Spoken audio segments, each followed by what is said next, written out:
안녕하세요. 반갑습니다. 허세원입니다. 오늘은 제가 새로운 소식 하나를 물고 왔습니다. 그러니까 어제였겠네요.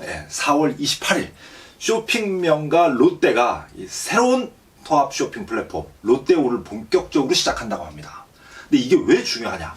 바로 오픈마켓을 도입한다고 합니다. 오픈마켓에 대한 개념에 대해서는 제가 지난번 영상 쿠팡 대 스마트 스토어 꼼꼼하게 따져보자에서 설명을 드렸습니다.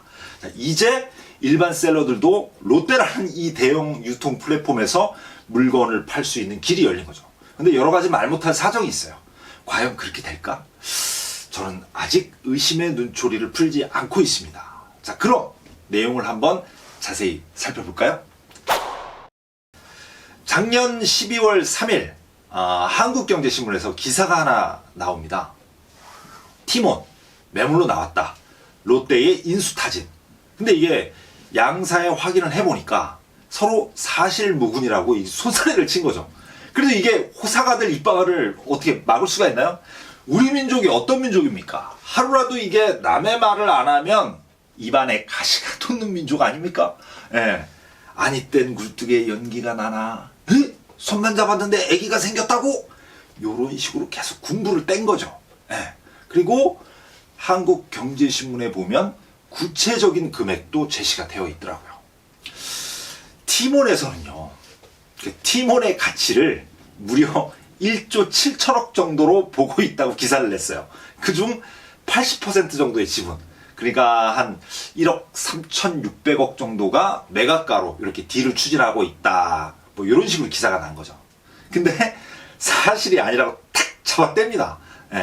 연예인들 열애설 터질 때랑 아주 비슷해요. 처음엔 무조건 아닙니다. 그러다 이제 누가 뭐 도둑 촬영이라도 한 사진이라도 터뜨렸다. 아니면 갑자기 만성 소화불량 때문에 배가 불러온다. 그럼 바로 아닌 게 아닌 건 그런 거예요. 그렇고 그런 게 아닌 거죠. 라고 말이 싹 바뀌죠. 이 호사가들의 기대하고는 달리 아쉽게도 불발이 됐습니다. 아마도 뭐 그놈의 돈 때문이겠죠? 그리고 롯데에서 발표한 게 바로 이 롯데온입니다. 기존에 롯데에서 하고 있던 롯데백화점, 롯데마트, 롯데슈퍼, 롯데홈쇼핑, 뭐 롯데하이마트 이런 거 등등 롯데에서 하고 있는 모든 온라인 쇼핑몰 더하기 오픈마켓을 합치겠다는 거죠. 뭐 나머지는 상관없어요. 우리한테는 오픈마켓이 중요하니까요. 자, 그럼 이게 우리한테 얼마나 실효성이 있겠느냐 한번 좀 따져봐야겠죠. 일단 롯데는 오프라인 유통의 강자입니다. 온라인이라고 해도 물건을 직접 매입해서 자기들 물류창고에 쌓아두고 온라인을 통해서 파는 이커머스 사업을 계속 해왔어요. 일단 오프라인 매출이 지금 떨어지고 있는 롯데 입장에서는 오픈마켓을 하고 있는 쿠팡도 잘 나가고 네이버도 잘 나가고 위기감을 느끼죠. 이런 상황에서 코로나 바이러스는 이게 엎친 데 덮친 격으로 기름을 확 붓습니다. 오픈마켓 어쩌면 답이 될 수도 있죠. 뭐 우리 같은 셀러 입장에서도 기존의 쿠팡이나 스마트 스토어를 생각을 해본다면 마다할 이유가 전혀 없습니다. 여차하면 들어가는 거죠. 예전에 이 톰 크루즈와 니콜 키드먼이 주연으로 나왔던 영화가 있어요. 파앤드 어웨이라는 영화가 있습니다. 서부 개척시대의 영화인데 거기에 보면 땅을 분양해요. 근데 이게 분양하는 방식이 일단 깃발을 하나씩 탁 나눠줍니다. 그리고 말을 타고 막 냅다 달려요. 달려가서 자기가 원하는 땅에다가 깃발을 탁 꽂으면 그거 내 땅 되는 겁니다. 우리가 생각하고 있는 그런 관점이라면 롯데온에서 우리도 그런 선점 효과를 누릴 수 있는 신세계가 될 수 있어요. 그리고 롯데 정도의 규모라면 이 사업의 성공을 위해서라도 아마 광고를 어마무시하게 때릴 겁니다. 고객 이벤트? 이런 것도 장난 아닐 거예요. 그럼 우리는 시천말로 개업발을 받는 겁니다.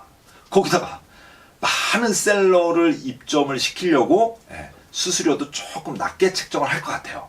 뭐 이렇든 저렇든 진입장벽이 낮아서 우리 같은 초보셀러, 그러니까 내 제품도 없이 이게 봉이 김선달식으로 남의 물건 대신 파는 위탁 판매나 구매 대행이 들어갈 자리가 있을까? 요게 중요한 거예요. 근데 아직까지 이렇다 저렇다 가이드가 나온 건 제가 찾아봐도 없더라고요. 근데 좀 부정적이거나 보수적으로 보면요, 못 들어갈 수도 있을 가능성이 존재하는 것 같아요. 뭐 들어간다고 해도 어쩌면 뭐 별 볼 일 없는 그런 상황? 물론 저도 이런 걱정이 기우였으면 좋겠어요. 근데 그동안의 롯데라면 충분히 가능성도 있거든요. 그걸 좀 꼼꼼하게 따져보고 입점을 했으면 좋겠습니다. 첫째, 관리형 오픈마켓. 그게 뭐지? 롯데 입장에서 보면 오픈마켓은 기존 이커머스 사업에서 그냥 외연을 확장하는 거예요. 롯데 입장에서는 상품 구색을 되게 다양하게 갖출 수 있다는 장점이 있죠. 그동안은 브랜드 제품만 팔았잖아요. 고객 입장에서 보면 브랜드 제품은 품질은 높아요. 근데 품질이 높은 데 비해서 가격이 높아요. 그리고 유행에 빠르게 대응하기가 어렵습니다. 뭐 20, 30 세대는 되게 선호하기 어려운 구입 채널인 거죠. 롯데라는 게. 근데 롯데는 오랫동안 이런 브랜드 제품만 팔면서 그 되게 고급스러운 이미지를 가지고 왔었던 거예요. 근데 오픈마켓이 되면 이거 금세 난장판 되는 겁니다. 보통 소비자들은요, 어떤 제품을 롯데온에 들어가서 물건 하나 사요. 그러면 롯데가 파는 건지 셀러가 파는 건지 이거 구분 못합니다. 다 롯데가 파는 걸로 아는 거예요. 그래서 입점한 셀러가 어영부영하면 이게 새로 생기는 플랫폼 평판을 다 깎아먹을 수 있는 거거든요. 그래서 관리형 오픈마켓을 도입해서 이런 어영부영한 셀러를 관리하겠다는 건데, 어떤 관리를 한다는 건지는 잘 모르겠어요. 아마도 이건 결과적으로 진입장벽을 조금 높일 수도 있겠다라는 의심을 해볼 수도 있는 부분이죠. 아니면 좀 셀러들의 멱살을 잡는다든가. 자, 그리고 두 번째, 과연 게임 체인저가 될 수 있을까입니다. 일단 오픈을 한번 연기했어요. 물론 뭐 코로나 때문이기도 하지만 아직까지 롯데온이 뭐다라는 이 구체적인 광고나 마케팅이 없어요. 이런 대기업이 이런 기업의 사활이 걸린 이런 대형 프로젝트를 진행하면서 아직까지 아무런 마케팅을 안 하고 있다는 게 이게 이상해요. 기사를 찾아보면 28일 오픈은 하지만 대외 마케팅은 서비스가 확실히 안정 단계에 접어들면 하겠다고 하거든요. 이런 경우 이거 되게 극히 이례적인 일입니다. 이 정도 규모 회사가 이 정도 규모의 프로젝트를 진행하면 시장의 게임 체인저, 그러니까 시장의 판을 바꿀 만한 뭔가를 가지고 나와야 되는데 아직 그게 없어요. 쿠팡처럼 기존의 오픈마켓하고 차별화 포인트가 있어야 되는데 그걸 아직 드러내지를 않아요. 만약에 그게 없다면 우리가 입점을 한다고 해도 어쩌면 큰 매출 효과를 못 볼 수도 있거든요. 이 부분을 아주 주의 깊게 살펴봐야 할 것 같습니다. 기회가 될지 아니면 출혈이 될지. 자, 그리고 세 번째, 적시 배송. 롯데는요, 우리나라 전국에 한 13,000개의 오프라인 매장이 있다고 합니다. 자체 물류 시스템, 창고 다 가지고 있어요. 쉽게 이야기하면 쿠팡의 로켓 배송을 뭐 내부 인프라로 그냥 해결할 수 있다는 거예요. 충분히 가능한 이야기입니다. 근데 이게 쿠팡의 로켓 배송에서도 알 수 있듯이 셀러들한테 득이 될 수도 아니면 독이 될 수도 있어요. 제가 지난번에 소개시켜드린 셀러오션 같은 이 사이트 게시판에서 보면 쿠팡에서 셀러로 활동하시는 분들의 공통된 이야기가 쿠팡에서 오픈마켓에서 이제 셀러로 활동하는 분들의 가장 강력한 경쟁자가 바로 로켓 배송이거든요. 넘을 수 없는 넘사벽의 경쟁자. 쿠팡은 입점되어 있는 셀러들한테 쿠팡 판매액보다 좀 훨씬 저렴하게 물건을 구매해서 팔아요. 물론 수입이나 사입을 통해서 물건을 가지고 있는 셀러들은 로켓 배송에 들어가면 마진은 좀 떨어지겠지만 이거 뭐 대량 판매가 가능한 거예요. 예. 뭐 이렇든 저렇든 한참 상위 테크트리의 셀러들만 상대가 가능한 거죠. 위탁, 구매대행 요런 수준에서는 이거 시도를 할 수가 없는 겁니다. 자, 고객 입장에서는 로켓 배송이든 적시 배송이든 빠른 배송이 좋지만 셀러 입장에서는 그게 과연 좋을까요? 더구나 내가 그 게임판에 못 들어간다면 어쩌면 그건 오히려 마이너스가 될 수도 있을 겁니다. 심지어 고객이 필요로 할 경우 이게 빠르면 1시간 이내에도 상품을 배달해 준다고 해요. 물류 배송에 있어서는 게임 체인저가 될 수도 있을 거라고 봅니다. 근데 그게 내가 파는 제품과 경쟁하는 제품이라면 저는 완전히 피보는 거죠. 예. 거의 대부분 그런 제품들은 근처에 있는 롯데 이 마켓 같은 편의점 같은 거 있잖아요. 예. 그런 데서 배달을 할 테니까 브랜드 제품이죠. 주의 깊게 상황을 살펴봐야 될 것 같습니다. 그리고 네 번째, 어느 셀러라도 온픽이 될 수 있다. 예.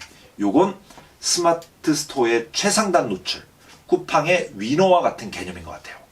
다양한 셀러들을 불러 모으기 위한 떡밥인 거죠. 사실 오픈마켓 보면 롯데에서는 셀러가 많이 들어오면 좋아요. 왜? 수수료가 많아지니까.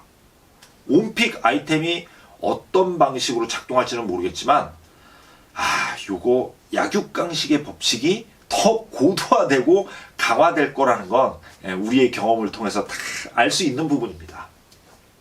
판이 작동하는 원리를 모르고 덤비면 그냥 먹히는 거예요. 만약에 입점을 하시게 된다면 이 부분부터 빨리 파악을 하셔야 될 것 같습니다. 자, 그리고 마지막 개인 맞춤화 솔루션입니다. 개인 맞춤화 솔루션이라는 게 결국 대부분 인공지능의 활용이에요. 근데 이 인공지능이 얼마나 자연스럽게 들어오느냐도 요거 문제가 될 것 같습니다. 혹시 삼성 핸드폰 쓰시는 분들 있나요? 거기 빅스비라고 인공지능 시스템이 있잖아요. 자주 쓰세요? 저는 거의 안 씁니다. 사실 이게 쓰잘데없는 게 너무 많아요. 거추장스러워요. 인공지능이 제공하는 서비스가 꼭 필요한 분들도 있어요. 잘 활용하시는 분들도 있고. 근데 제 주변에 많은 분들은 아직 불편해하거든요. 근데 그게 쇼핑에 어떻게 활용될지 저도 궁금합니다. 오늘은 롯데온 런칭에 관해서 이야기를 나눠봤는데요. 처음 소식을 들으신 분들도 있고 벌써 관심을 가지고 계시는 분들도 있고 입점을 준비하고 계시는 분들도 있을 거예요. 근데 돌다리도 두들겨보고 건넸다고 요거 한 번쯤은 합리적으로 의심해봐야 할 것 같아서 제가 오늘 영상 준비했습니다. 오늘 영상은 여기까지고요. 다음에 더 좋은 영상으로 찾아뵙겠습니다. 네, 감사합니다.